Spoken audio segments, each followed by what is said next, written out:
2, 1. Fala, família da Natação Criativa! Quero agradecer muito a sua presença que acompanha a gente, seja lá no Spotify, onde a gente começou tudo, os audiocast. Então, você quer as entrevistas antigas, corre lá pro Spotify, que tem várias entrevistas. Você quer as entrevistas mais novas aqui no YouTube. E você que acompanha a gente ali pelo Instagram, muito obrigado ali, 300 mil seguidores. E hoje eu tenho a presença de uma pessoa que nadou até os 40 anos no absoluto, encerrou sua carreira em 2012 e depois migrou pro Master. Gisele Caetano, muito obrigado pela presença. Eu que agradeço, é um prazer imenso estar aqui. E hoje a gente vai falar sobre a natação Master, que aproximadamente 200 mil pessoas no mundo fazem natação Master. No Brasil, entre 3 mil e 4 mil nadadores.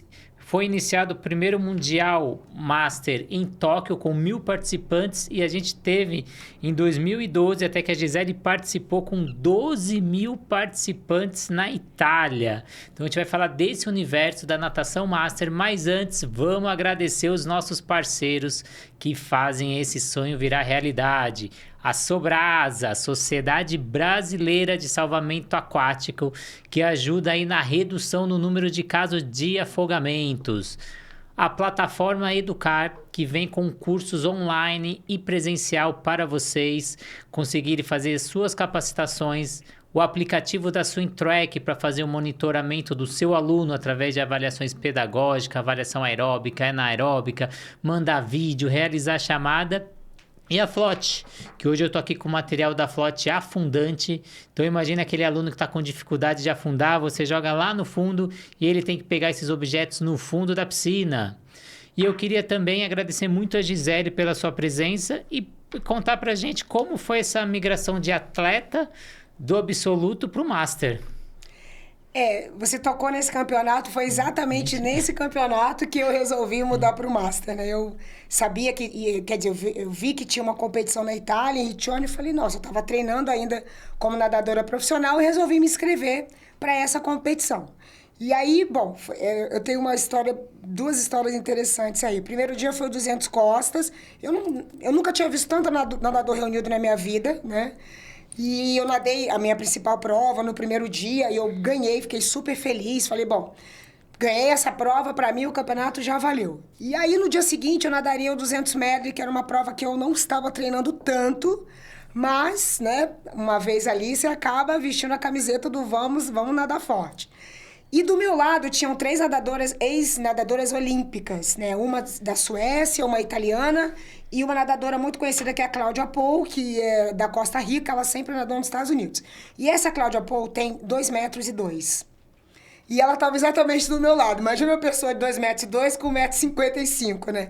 E eu sempre fui muito fã dela, né? E eu olhava assim, falando, meu Deus, vou nadar do lado da Cláudia Pou, né? Que loucura. Bom, nadei a prova, 200 medley, eu ganhei os 200 medley, e eu juro que na hora que eu acabei a prova, eu pulei em cima dela para abraçar. Eu de felicidade pela minha vitória e de admiração por ela. Ela tomou até um susto, né? E aí, depois tinha os 50 e os 100 costas. E na Itália tem uma nadadora italiana chamada Monica Soro, que também é uma ex-nadadora olímpica, muito querida lá. E eu nunca tinha aparecido em nenhuma competição de natação Master, tinha sido a minha primeira. E esse pessoal que nada Master, assim, geralmente, eles já nadam há muitos e muitos anos. E essa tinha sido a minha primeira aparição. E essa nadadora, a Mônica Soro, né, e quando ela me viu o meu tempo, que eu escrevi com o tempo que eu tinha, e realmente eu tinha um tempo muito baixo, né, pra categoria. E eu vi que ela ficou muito incomodada, né, ela ficou me olhando, meio assim, bom... Nadei os 100 costas, eu ganhei dela. E ela pegou a minha touca do Brasil, jogou no chão e começou a pisar na touca. Eu juro. E aí, uma aluna minha que estava lá falou assim, olha, eu acho que ela não está muito satisfeita com a sua participação aqui, né, no campeonato, né, que você apareceu, ganhou. E eu tenho um susto, eu falei, gente, eu não sabia que o Master era tão competitivo assim, né. E aí, no último dia, que era os 50 costas, que eu ia nadar de novo com ela, né, ela, ao invés de ficar olhando pra frente, ela ficava olhando pra mim antes da prova, né? E eu falava, meu Deus, o que tá acontecendo aqui, né? Essa rivalidade toda. Bom, nadei a prova, ganhei, eu acabei ganhando as 4 provas. E ela, na premiação, ela não foi para o pódio. Ela teve a premiação, eu primeiro, uma outra nadadora em segundo, e em terceiro, e ela em segundo, ela não foi para um pódio. Então, criou-se aí uma certa animosidade. Bom, aí só para poder contar a história, em 2022 eu fui pro Campeonato Europeu, né? Que depois eu até posso contar melhor como que foi isso, mas eu fui nadando pela Finlândia. E foi também na Itália, foi em Roma. Eu quis ir porque eu acho o fora itálico maravilhoso. Sempre tive muita vontade de nadar lá. Fui para essa competição e a Mônica Soro estava lá. Eu estava até sentada antes da prova. Quando ela me viu, ela tomou um susto. Eu falei, ai, meu Deus, lá vamos nós de novo, né? Só que dessa vez foi tudo diferente. Assim, eu nadei os 50 costas, primeiro dia eu bati o recorde europeu. E ela veio me cumprimentar, falou comigo. E, enfim, a gente tirou foto e acabamos que ficamos mais amigas, né? Então foi tudo que começou com aquela animosidade, depois acabou virando uma bela amizade, né? Que no Master, assim, eu acho que concorrente é concorrente, mas, né, depois que passa a competição e foi bem legal ter participado dessa primeira competição. E você fez a pergunta pra ela por que ela pisou na touca ou você deixou pra lá? Então, eu deixei pra lá, mas foi bem agressivo. E queria que você contasse pro nosso público aí, que deve estar curioso do outro lado, como foi essa transição de atleta pra técnica? Que aí é um processo difícil, né? Como que foi? Foi um convite do Albertinho, né? O Albertinho chegou pra mim e falou, olha, ele assumiu como head coach, ele falou, me pediram pra colocar o Master aqui no Pinheiros. E eu preciso de um diretor, né, pra assumir o Master. Eu já era técnica do clube, assim, não era técnica oficial, era um bem bolado, nadadora, e ajudava um pouco no Master, porque o técnico na época, que era o Álvaro Taba, não conseguia ficar lá. Nos horários. Então, era um bem bolado que eu ajudava o Taba. E ele falou, você tem alguém para indicar para virar diretora? Eu indiquei uma aluna minha, que é a doutora Flávia Prada. Ela virou diretora e ela falou, você não quer virar técnica do Master? Então, eu acabei assumindo o Master. Então, só que eu ainda era atleta. Então, era bem complicado, porque eu acabava meu treino era das 5 às 7, eu saía da água 10 para 7, tomava uma chuveirada e ia dar treino. E ficava até às 8h30. Aí, no dia seguinte, de manhã, eu tinha que estar lá, dava o treino do Master e caía na água, porque eu tinha que fazer o meu primeiro treino. Então, no começo, era meio confuso. Até que chegou uma hora que os horários...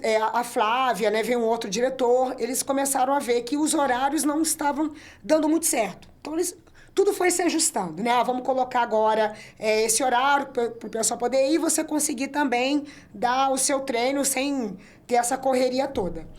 Quando eu comecei a dar o treino do Master, eu me lembro que nós tínhamos só 3 raias na piscina, né? Então, eu ficava ali com 6 alunos, tal. Isso, nossa, a gente foi em 2000, do ano 2000.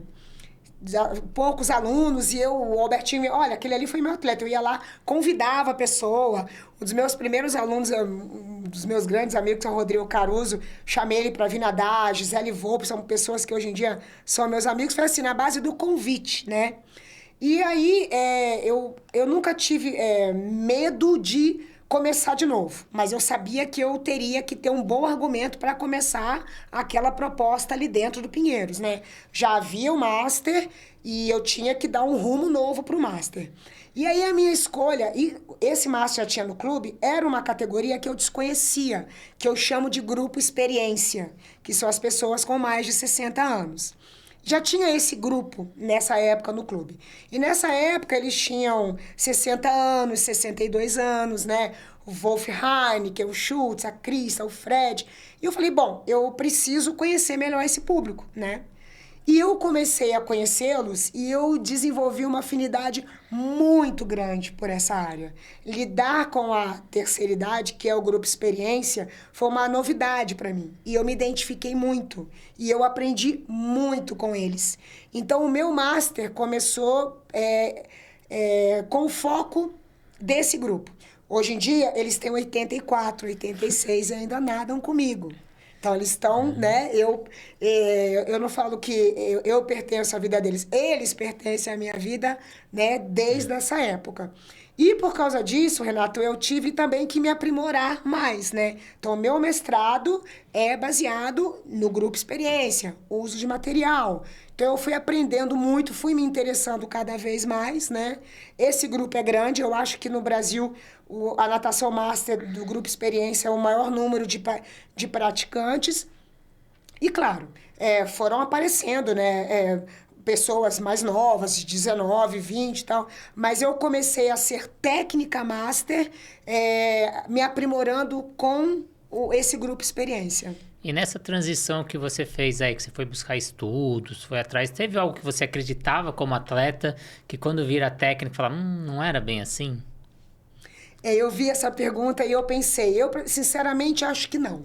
Não tem nada assim que eu acho que não seja. O que eu posso dizer em relação a isso é assim: eu acho que o treinador ele tem que ter a sensibilidade, o feeling de perceber que cada um é cada um. Então, por exemplo, tem gente que significa a competição de uma forma mais sofrida. Então, eu penso, se essa pessoa acha que a competição não é legal, eu vou tirar ela da competição. Ela vai frequentar os treinos apenas para ter a parte social. Se essa pessoa acha que a competição é muito importante para ela, então eu vou dar para ela um objetivo para ela poder alcançar e se sentir assim. Então, quer dizer, quando você é atleta, você sempre tem um objetivo, né? Alguma coisa você quer. O Master é a mesma coisa. Tem gente que quer o objetivo de aprender a de dar uma virada olímpica. Então, eu vou dar a mesma importância de ensinar essa pessoa a dar a virada olímpica, como eu dou a importância à pessoa de achar que ela quer competir, como eu dava a importância de querer ganhar uma prova. Então, eu acho que só muda o objetivo. Né? Mas a intenção, né, a dedicação para qualquer uma das formas é a mesma. E você comentou que começou a ficar especializada aí no Master ou nos experientes, como você disse. E como que é o dia a dia? Que é um pouco diferente de atleta, né? Então ele tem o trabalho, ele tem a família, então tem outros afazeres. Como você integrar ele nesse treino e manter ele motivado, que às vezes não é a prioridade número 1 dele, né?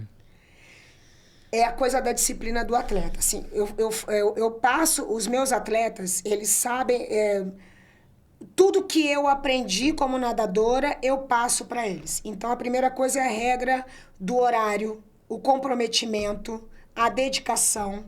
E eles entendem isso. Né? Então, eles sabem, olha, chegou atrasado, falo, olha, eu sei que você está no trânsito, mas o treino começa às 6h05.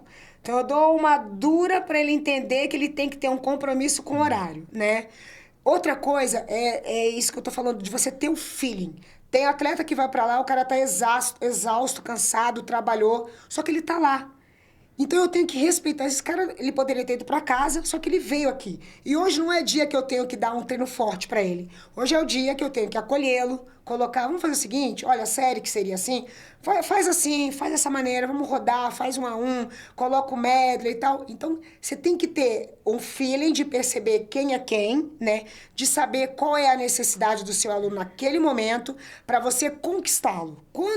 Eu vejo quando isso acontece, quando eu acerto, porque assim, eu falo que ser técnico é uma sucessão de erros e cada vez mais eu quero errar menos. Quando eu acerto, eu percebo que cria um laço entre o meu aluno e eu, e mais o respeito que ele tem de ele perceber, poxa, a Gi hoje percebeu que eu não estava legal. Então, em um grupo da natação massa, é diferente você lidar só com a motivação é fundamental. Tem dias que eu vejo que o pessoal tá lá numa série que eu acho que não tá legal, eu falo, para tudo, volta do zero, porque eu não sou muito, eu falo que eu não tenho muito amor no coração, não. Mas eu também consigo perceber no dia a dia o que cada... E outra coisa que é muito interessante falar é lidar com a saúde, né? Eu tenho vários casos de alunos que passaram por quimioterapias, né? Que passaram por depressão, estão voltando, dificuldade, separaram, o casamento acabou. Então, assim, é muita emoção, né? Diante de tanta emoção, você precisa tentar entender o que cada um precisa e dar para ele. Né? Isso que você está dando para ele é qualidade de vida. E se você está dando com essa qualidade de vida, ele está recebendo, ele vai voltar. No dia seguinte, ele vai voltar, né? E o fator competição, eu falo assim, a gente está no Pinheiros, quando a competição é no Pinheiros, a gente não pode perder a competição em casa. Então, eu escrevo o máximo de pessoas possível. E lá na competição, quando está todo mundo lá no clube, né, a gente fala, a gente está na nossa casa. Eu tento fazer uma brincadeira onde eles despertem o interesse. O que você quer agora? Ah, eu queria lá nadar para 28. Então vai lá e nada para 28. O que você quer? Eu quero ir ali tomar um café. Então vai lá tomar um café. Porque eu tento tirar o peso da competição em si, né? Para que quando tenha a competição no clube, ele se lembre, mas foi tão legal aquela que eu vim aqui, eu vou de novo. Então, a gente tem que ter, como diz nós cariocas, a manha de entender como que funciona para ser atrativo, sabe? Porque não é fácil ser nadador master, lidar com o dia a dia e estar lá todo dia. Não é fácil. E como eu iniciei o podcast falando que são quase 4 mil nadadores no Brasil, 200 mil no mundo, esse número vem aumentando cada vez mais. Por mais de 2 décadas que você está ali na borda da piscina como técnica, o que você acha que esses atletas master vêm procurar na natação? Quais são os grandes objetivos deles? A maioria é qualidade de vida. O que motiva o master é a qualidade de vida. A competição é um adendo, né? Se socializar é um adendo, mas todo mundo, essa energia que a água proporciona, né? Você entrar na água, sentir a água, nadar. Quando você está nadando, você sente que a coisa fica mais fácil, fica mais fluida, né? Então, é a qualidade de vida. Sem ele perceber, ele está lá inscrito numa competição, mas ele busca mesmo é a qualidade de vida. E a longevidade? E a longevidade, sim, com certeza. Que eu diria que é o símbolo da Gisele, né? Se falar de longevidade... Sim, exato. Você é um dos nomes da longevidade no esporte. A longevidade, sim, exatamente. E para quem está iniciando agora como técnico de master, quais dicas você daria aí para os nossos alunos ou recém-formados? Olha, seja paciente. Primeiro, antes de mais nada, olhe, analise um por um, veja quem é quem, né? Abra seu coração, perceba, né? Primeiro, você se percebe para você poder perceber o outro. Quando você percebe o outro, você consegue ter a facilidade de lidar com o seu aluno, saber o que o seu aluno precisa e oferecer isso para ele. Sendo assim, você vai conquistar a confiança e o respeito do seu aluno. E aí é impossível que você não seja um técnico de sucesso. Porque só medalha no peito não basta. O que você precisa é dar condições para o seu aluno para que ele se sinta aceito e feliz no seu meio de trabalho, que é a piscina. Então, eu diria que o trabalho individualizado, né? Então, às vezes a gente quer dar o mesmo treino para todo mundo, só que a gente não consegue nem ter o lado direito igual ao lado esquerdo, quanto mais 2 pessoas iguais, né? Então, esse trabalho individualizado, você enxergar o aluno, o objetivo que ele quer, que às vezes, como você falou, uma virada é muito mais importante que ele ganhar uma competição. Exato. Às vezes a sociabilização, ele vir conversar com outra pessoa, como você comentou, às vezes ele está saindo de um casamento, ele está precisando conversar com alguém, desabafar. Então você enxergar quem é o outro, quem é do outro lado. A gente teve em umas entrevistas passadas o grande Indiane aqui falando sobre isso, um olhar humano da natação. Quem quiser acompanha a entrevista lá do Indiane, que vale muito a pena. E você comentou do seu mestrado, que você falou sobre materiais. Um dos nossos apoiadores é a Flote. Até a semana passada eu trouxe as nadadeiras de borracha, que é um novo material que a Flote está produzindo, mais confortável, mais durável. Qual a importância da utilização dos materiais durante o treino?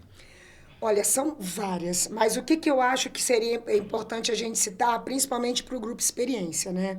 A gente sabe que a sarcopenia é o grande mal que assola a humanidade, né? Perder massa muscular nos deixa suscetíveis a lesões, né? Perder autonomia e tudo mais. O que eu acredito como professora de natação? Que o material de natação, bem utilizado, ele vai ajudar na manutenção da massa magra. Não no ganho, mas ele vai ajudar na manutenção da massa magra. Então, usar o pé de pato vai te ajudar a deixar o seu quadríceps ali um pouquinho mais, segurando um pouco mais a propulsão da perna.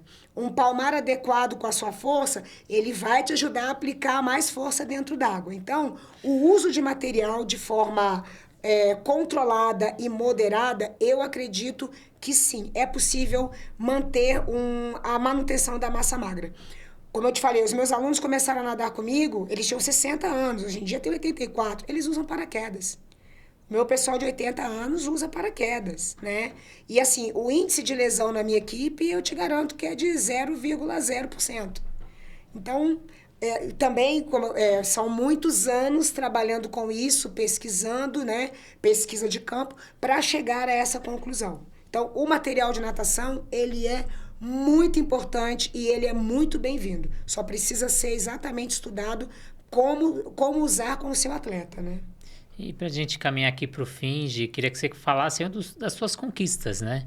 Um pouquinho do que você ganhou no Absoluto, no Master, para você deixar registrado aí, para quem está chegando agora da faculdade e não conhece a Gisele, um pouquinho da sua trajetória. Bom, como nadadora profissional, como eu falei, vou citar umas coisas, né, que eu acho que eu tenho muito orgulho. Primeiro, ser nadadora de maior longevidade da história da natação brasileira. Participei de 29 campeonatos brasileiros absolutos, com finais. Comecei a nadar com 13 e parei com 40. Então, até hoje, nenhuma nadadora nadou... Acho que também nenhum nadador nadou 29 anos de campeonato brasileiro absoluto.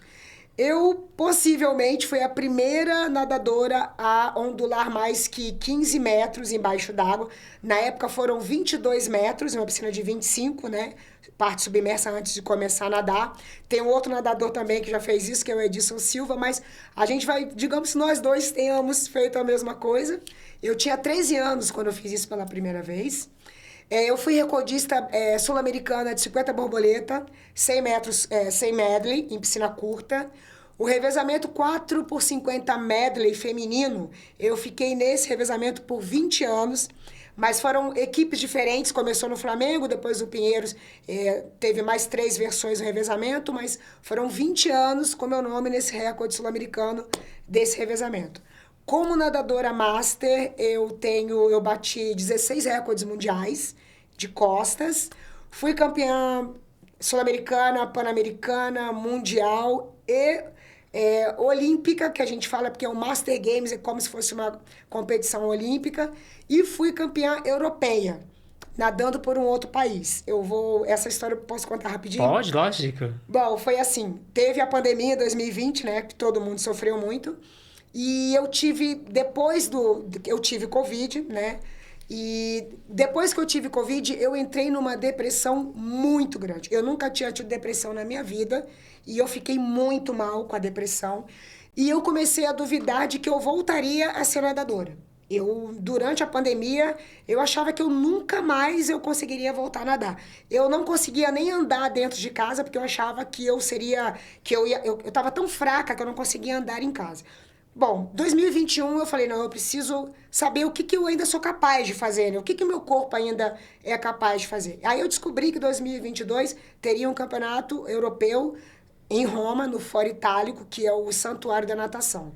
E conversando com algumas pessoas, eu vi que era possível nadar por um país da Europa, desde que esse país pagasse a sua transferência. Como o nadador de fora vem para cá, o clube paga. Em contato com a Finlândia, conseguimos. Falei, bom, lá vamos nós, para o europeu, nadar pela Finlândia. Bom, fui para a competição e o Foro Itálico é onde o Cezão foi campeão mundial, né? E tinha acabado de acontecer o campeonato mundial, o europeu lá e tal. E assim, antes de eu nadar a prova, eu tive um acesso de emoção, eu comecei a chorar, eu tava na raia 4, você fala, meu Deus, quanta história foi registrada aqui, né? E eu tô aqui, nessa piscina. E assim, e era a minha primeira competição depois da pandemia. Então, assim, eu não satisfeita, eu pulei 2 anos e fui direto para um campeonato europeu. E aí, bom, nadei, foi muito legal. Eu ganhei o 50 costas, que foi a minha primeira prova. Eu bati um recorde europeu, que eles não pode ser homologado, porque apesar de estar nadando pela Finlândia, eu sou de uma outra federação, né? Não foi homologado. E foi assim, foi muito bacana. Depois que eu nadei a prova, eu até coloquei a mão na cabeça, assim, porque eu olhei eu tomei um susto com o meu tempo, que foi um tempo 31,8, 31,7, era um tempo que eu não fazia desde quando eu nadava profissionalmente. E foi uma foto que ficou eternizada, o campeonato colocou essa foto no site europeu. Então, assim, pra mim, né, depois do que eu vivi, foi um momento que eu vou guardar pro resto da minha vida como uma das coisas mais significantes que eu fiz como nadadora. Então, esse campeonato europeu tem, assim, um lugar no meu coração muito especial. E a gente falou na outra entrevista os perrengues como nadadora. Eu queria que você contasse seus perrengues como treinadoras.